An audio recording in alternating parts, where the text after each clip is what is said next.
Good. Coach, you've obviously coached against Clemson the last few years.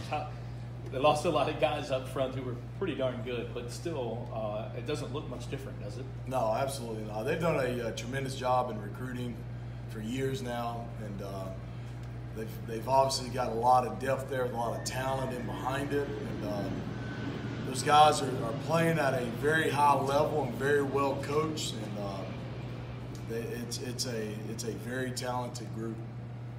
What do you have to do to be successful against a defense like that?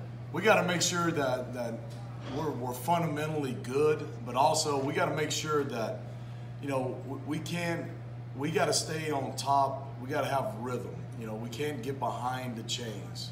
We got to keep. We don't want to get in third and long situations. We want to make sure that we continue to stay on top of the chains. We got to make sure that they do a lot of stuff defensively with movement. We got to make sure we're good with our eyes up front and picking up all the stuff that they're doing defensively. And we got to play with a great passion, great fire, and speed up front. We got to match their speed. That's obviously a lot easier said than done. But looking at North Carolina, they were able to somehow at least slow them down. Are you able to look at that film and learn anything about how to slow them down a little bit? Yeah, I mean, we watched all their games from this year, and North Carolina did a really good job against them. There's some things that you see from that game that, we obviously took a long look at to kind of try to get it to see if we could fit it into what we're doing with it. Today was our first day out there implementing the plan that we're trying to get going with this game, and the kids are playing hard.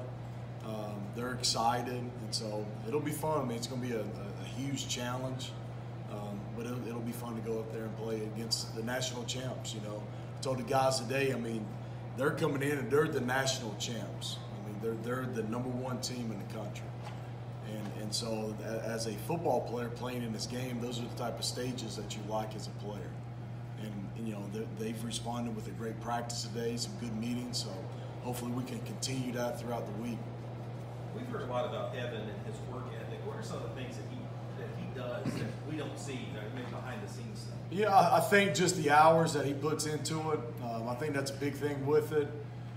As a true freshman, a lot of times those guys are kind of just feeling their way around, just trying to say, all right, they're more watching and kind of seeing, all right, I'm supposed to do it like this.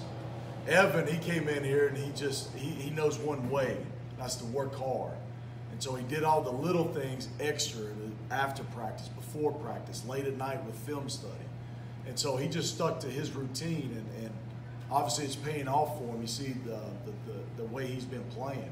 And a lot of it, we tell our guys all the time, the way you're playing on Saturdays through your preparation throughout the week. And Evan's a guy that does a great job with that every week. When did you realize with the running backs how they developed and how much that allowed you to open up things with the passing game? In the spring we saw how special of a group I think the running backs were going to be. Got to see both of them run a lot, and there's other guys behind the two that's getting a lot of the carries right now. But both of them got a good running style. We knew it was going to fit what we were going to do. And we just like the fact of how hard they run. And you saw Hall on the kickoff returns with the speed. And we were excited to get into games and start implementing the offense with those two. And, it's fun. It's fun seeing those guys get in there. And, whoever it is that's getting the ball, the guys are doing a good job of making plays right now.